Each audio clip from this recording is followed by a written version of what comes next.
আসসালামু আলাইকুম।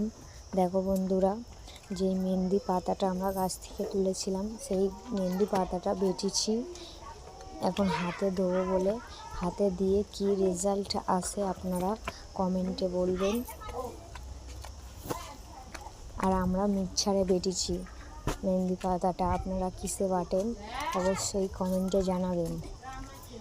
এখন আমি যাচ্ছি আমাদের ছাদের উপরে উঠে মেহেন্দি পাতাটা হাতে দেবো। দেখো বন্ধুরা, ছাদে আমাদের অ্যালোভেরা গাছটা এখন এরকম হয়ে গেছে। এই হচ্ছে আমার মেয়ে ছাদে ঘোরাঘুরি করছে।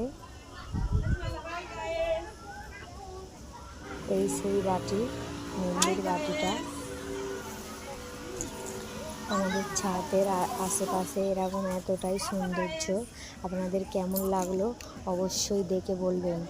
আর আমাদের ছাদের দেখো পিছনটায় কীরকম সবজি গাছ লাগিয়েছি আমরা। আর দেখো মেহেন্দিটা দেওয়ার পরে কত সুন্দর লাগছে, হাতটা কীরকম কালার আসে আপনাদের জান।